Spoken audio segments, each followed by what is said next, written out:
this lesson I'd like to have a look at entering dates. This is really important because there is a right and a wrong way.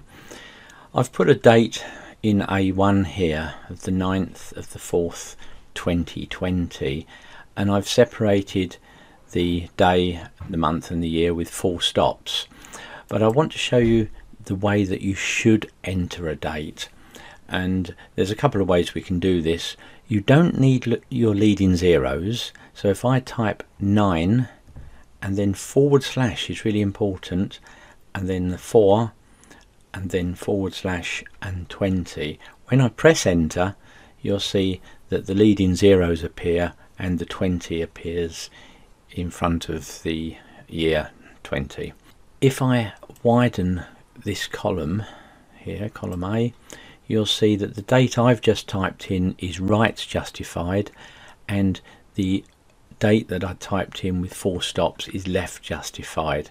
This is just to show you that the spreadsheet is seeing the date with the full stops as text, and if we look up the top here, the format is general, and if I click onto the date I've typed in, it's right justified and the format is date.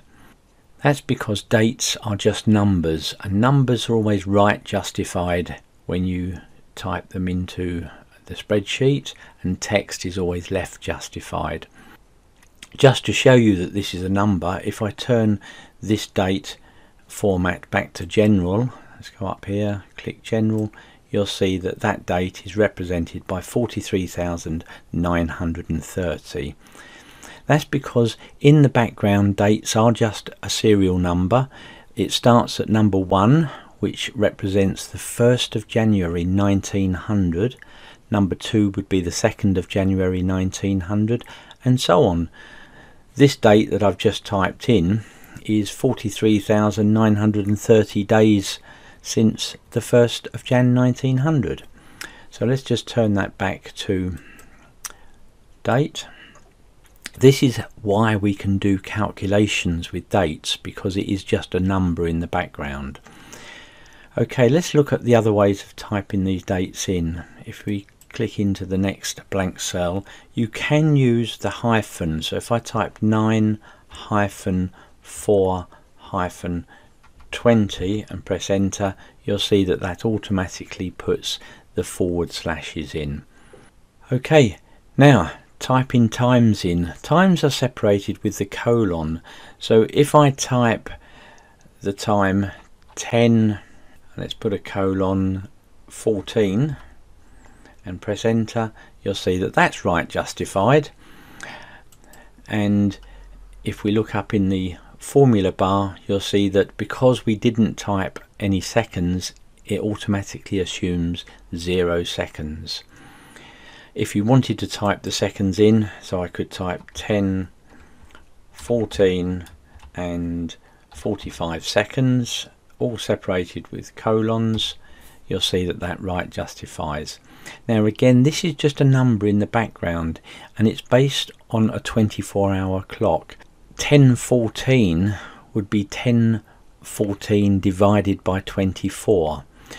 So if we put 12 midday in there, that's 12 divided by 24 would be half. So if I change that to general, you'll see that that's half. So again, we can do calculations with times by just knowing that in the background the time is a decimal number. Right, because dates are whole numbers and times are decimals, we can put them both in the same cell. But let's just have a look at a couple of really good shortcuts for you first.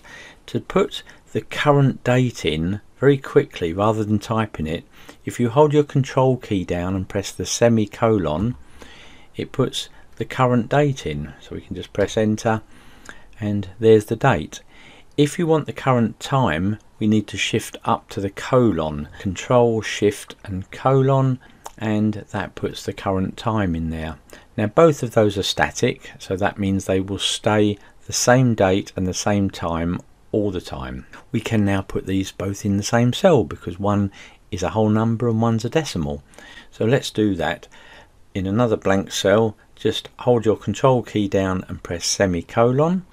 That puts the date in there, and just so it looks neater, we'll put a space in there with the space bar, and then shift control and the same button gives us our time. We press enter and we've got the date and time in the same cell. Just to show you that that is a whole number and a decimal, if I turn the formatting back to general, you'll see that that's 43,930.42778. So let's just undo that, take it back to a date and time. So they are all static dates and all static times.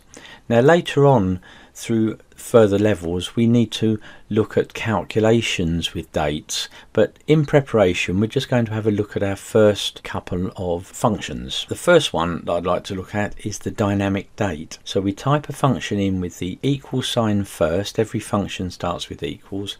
Then you type the function name. So the function name is today. Then you open a bracket and then you close a bracket, and I'll talk about those brackets later when we come to look at some other functions.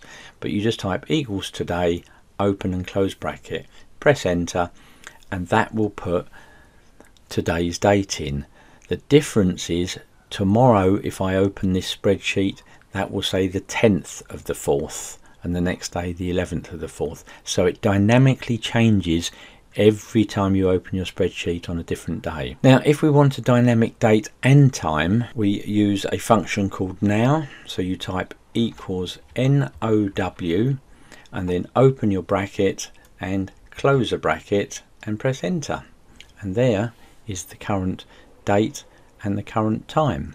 Now this does not move up in front of your eyes, it doesn't move dynamically, it just changes every time you recalculate the spreadsheet. So if you type something else into another cell and press enter, that time would update itself, or you can force an update with the F9 key. So my computer's clock has now gone over to 10:19 and this is still 10:18, but if I press the F9 key, the time has now moved up to 10:19. So there's dates for you. You've got static dates, static times, and then dynamic dates and dynamic times.